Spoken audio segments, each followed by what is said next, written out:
Hello again, and welcome to this Crazy Talk Animator 2 video tutorial on how to do face puppeteering. So in the previous tutorial, I showed you how to create a photo face character. Then we did the lip syncing, and I showed you how to do that. So let me open the timeline here. I have Walter selected, and I will expand the timeline. Bring this to the beginning, and let me zoom out a bit. Okay. So if I open the voice clip track, you can see all the lip syncs that we have inside. Okay.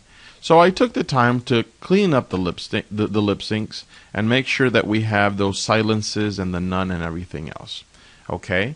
So now we are ready to do a puppeteering, to give emotions to this character. So let me play this back. There comes a point in a man's life, and maybe that time for you is now, when it doesn't hurt to start thinking about the future. Okay, so we want to do some puppeteering to this guy. So what we have to do first is we select him, and he's selected, okay? And then we go to the left side toolbar, and we click on Puppet Editor. This will open the body puppet by default, if I remember correctly. So then we just simply need to go up here and switch to Face Puppet. Okay, and this will give us the face puppeteering panel. Now inside we have different face profiles. We have comic, we have youthful, we have attractive, there is wicked, there is grumpy, there is goofy. And then we have female 7 and we have male. Okay. So what's the difference between all of these? Of course, each one has different types of emotions, like wicked or grumpy or whatnot. But then the last two, these are designed for photorealistic characters, meaning that if you create a character, a face character, and you create it from a photograph, then you might want to use these profiles here. Okay? This is because a human face has more subtle animations versus a comic face. So these profiles are designed with that in mind. So let's try something out. For example, I can choose wicked, and let's choose something like smiley. Make sure the head orientation and head rotation is off. Let me just preview here. Okay. So if you go up, oh, there's one more thing. Notice that when I press spacebar, this little cursor appears. Okay, so this is the set point for your mouse movements. So if I go up from that cursor, I'll have that movement, and if I'll go down, I'll have that. You see? And if I go to the right, he's a bit sneaky. Okay, so you can play around with this and see what works best for you. So that one was wicked, right? So let's say we have grumpy. Let's choose grumpy smiley. Make sure that I'd like to turn off the head rotation and the head tilting, because if not, then you have the head moving around and we can't really appreciate the effects on the facial muscles. Okay, see that? Okay, so again, if you're controlling a photorealistic character like this, you want to do subtle movements. Okay, you don't want those jerky movements inside, because that only works for comic characters. Okay, so if I have this character, this photorealistic character, I can choose male, and then inside you'll see that each profile has additional face controls. We have general, we have smiley, angry, sad, happy, and scared. And notice that each one of them has a hotkey, QWERTY, QWERT. So this means that when you're recording on the fly, you can switch from these different face controls without having to pause the recording. So for example, if I preview, okay, this is general, down, and then I'll press W. Okay. Thing is, because by default the face control is also selecting the head orientation. So I just want to show you. Okay, that one is smiley, I think. What's the next one? Next one we have here, hold up. So we have smiley, we have angry. Let me turn this off. If I go up, okay. So you notice that the movements are very, very subtle compared to the previous wicked one. Let's try another one here. This one, if I believe, was, yes, sad. So let's turn off the head orientation. You'll notice that different facial muscles are being selected. Then sad, he's crying there. And if I click on my mouse, you see he'll blink. This is because we have the eyelid selected. So I can go left, right, up, and down. Okay, so you can choose any one of these facial profiles, and then you can choose different face controls. Now, what I like to do, if you've watched some of my previous tutorials, I like to do everything from scratch. I don't know. I just like to be in full control of the animations. So the cool thing about Crazy Talk is that even if you want to create everything from scratch, Crazy Talk is so intuitive that it's actually very easy to do that. It's very easy to create a base animation and then layer animations on top of that. You just have to make sure that this option is selected. The blend data on next recording is selected. Okay? So before we start, I'm going to open the timeline once again, and I'll show you that we only have a voice clip. Okay? This contains the waveform audio and the lip syncs. So we're going to create a facial clip that's going to go in here. Okay, so let's do this right now. I will reset all, clear selection, because I don't want to select any facial muscles. So I will also make sure that blend data on next recording is on. This way I can layer my animations one at a time. So I know what I want to use. I'm going to choose this facial muscle here, which controls the inner eyebrows. Okay, and if I preview, I go up, okay, that'll control the inner eyebrows. If I go down, what happens? The outer ones. Okay, so I just want to control the inner ones, so I'll just go up. Okay, so make sure the time scrub is to the beginning. You can press stop to make sure. And let's record. Okay, let's try this. There comes a point in a man's life, and maybe that time for you is now, when it doesn't hurt to start thinking about the future. It's not that I'm lazy. It's that I just don't care. It's a problem of motivation, all right? Yeah, I just stare at my desk. But it looks like I'm working. And stop. There you go. Not bad. So if I open the timeline, let me stop this and go all the way to the beginning. If I open the timeline, you'll see now that we created this puppet clip. Okay? Great. So let me zoom out a bit. Right there. Okay, so we have the voice clip and we have the puppet clip. So we're going to do this again. I'm going to press stop, and I'm going to clear selection.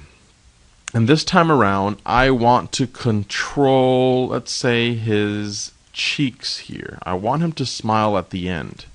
Okay, I want to make that little smirk at the end when he says, "It looks like I'm working." So let's record. Make sure the blend data on next recording is on, okay, and that the time scrub is to the beginning. So spacebar, here we go. There comes a point in a man's life, and maybe that time for you is now, when it doesn't hurt to start thinking about the future. It's not that I'm lazy. It's that I just don't care. It's a problem of motivation, all right? I'll go up. Yeah, I just stare at my desk. But it looks like I'm working. And smile. And hold it. And there you go. Not bad. So we finish with that. So I'll stop, and if I open the timeline, you'll see that we have the same puppet clip. But this time around, we have layered the inner eyebrows, and we also have layered the little smirk at the end. Okay? What else can we do? Well, let's play around. I would like to move his eyes a bit, because you notice that when people talk, humans talk, you're moving your eyes and you're probably twitching a bit, or you're scanning the environment while you talk. So we can give that effect inside. And obviously, if we have these beautiful virtual eyes that we added, That's going to make a big difference. So besides that, I also want to select the eyelids so that when I click on my mouse, he'll blink. Okay, and I can move and I can blink. If I don't do that, then obviously my animation looks a bit, a bit robotic, but very mechanical without any blinking. So also make sure that this time scrub is all the way to the beginning. We do that by pressing stop. Do that every time. So blend date on next recording is on, and let's record. There comes a point in a man's life, and maybe that time for you is now, when it doesn't hurt to start thinking about the future. It's not that I'm lazy. It's that I just don't care. It's a problem of motivation, all right? Yeah, I just stare at my desk. But it looks like I'm working. Perfect. That was great. Okay, so I'm going to clear selection again, and I think the last thing I want to give him is some head orientation. I want to make his head move a bit and, nod when he says something. So we can play around with this. Let's see head tilting. Oh, that looks okay. But I kind of like the other one better. Now, you need to make sure that you're not jerking your mouse too much. Remember, this is a photorealistic character, so they make subtle movements, okay? So, blend date on next recording is on. My mouse, my time scrub is all the way to the beginning. And let's record. There comes a point in a man's life, and maybe that time for you is now, when it doesn't hurt to start thinking about the future. It's not that I'm lazy. It's that I just don't care. It's a problem of motivation, all right? Yeah, I just stare at my desk. But it looks like I'm working. And stop. Okay, great. So let me go back. There comes a point in a man's life, and maybe that time for you is now, when it doesn't hurt to start thinking about the future. It's not that I'm lazy. Okay, this part here, when he says I'm not lazy, I think I moved my mouse too much. So I can actually undo that part. So remember, the first layer we did, the basic, the first animation was the inner eyebrows. Then we layered the smile on top of that. Then we layered the eyes and the eyebrows on top of that. And then the last one we did was the head movement. So if I go up here to undo or Control Z, and I click on that, I will get rid of that last layer, which is the head movement. And I can play this back, and you can see that there's no head movement. Maybe that time for you is... So let's stop that. And yes, we have it selected, and let's try that. Let's do it again. Blend date on next, and record.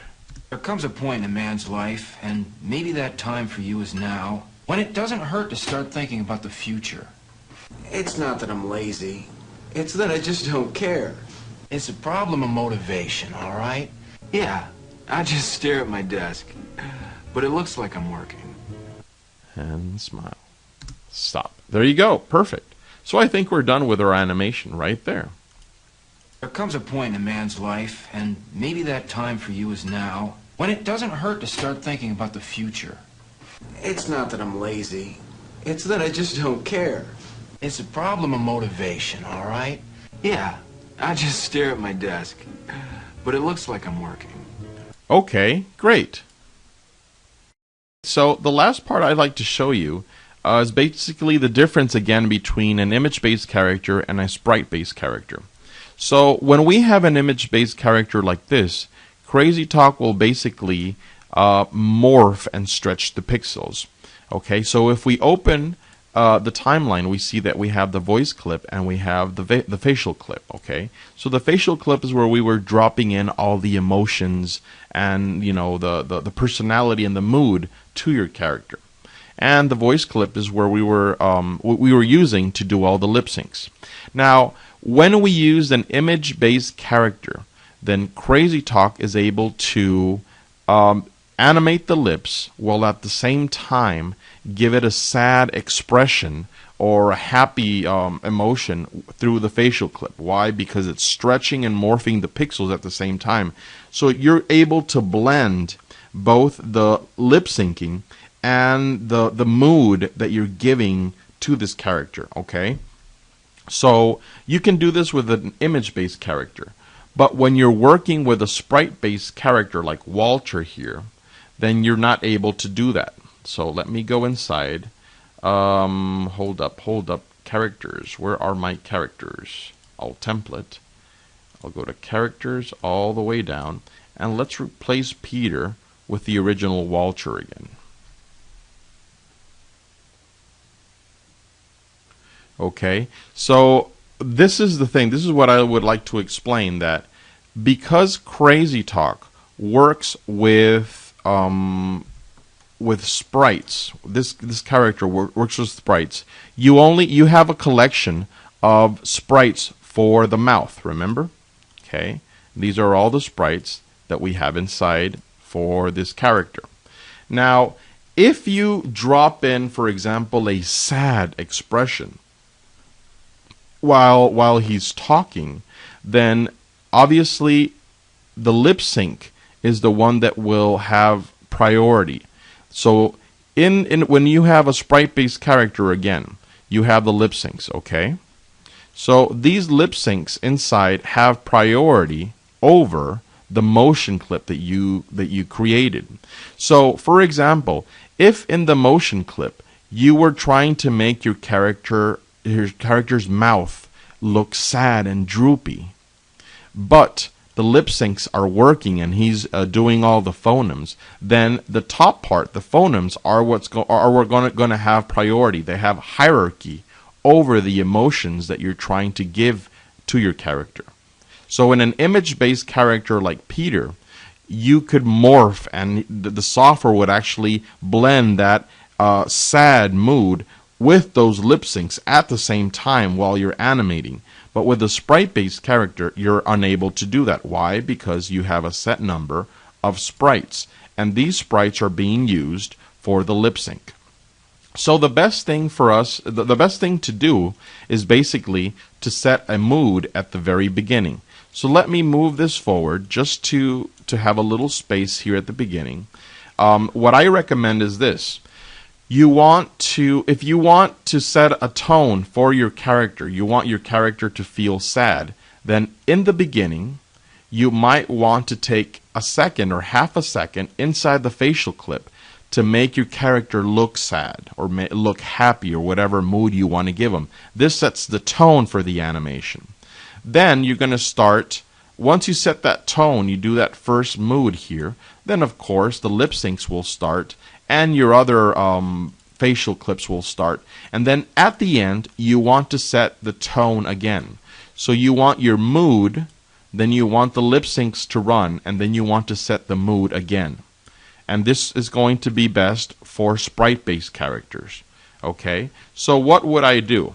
I would basically I have that space at the beginning, so I'll go to sad. Let's see. Oh, remember, since this guy is not a face-fitting character, a photo-fitted character, then you don't necessarily have to use any of these profiles. You can use anything else. So let's go into youthful, or let's try wicked. Let's see what this looks like. Sad. Let me get rid of the head movement. So he looks sad, okay? So we can try to give him that, record that, and then as soon as the lip syncs start, we just let go, and then at the end, we try to set that tone in again. So let's try that. So blend data on next recording is on. If I open the timeline, you see that we have too much time. So let's move this forward. Okay. So if I play this, it's about 1 second. I have time to fill in, to set the mood there.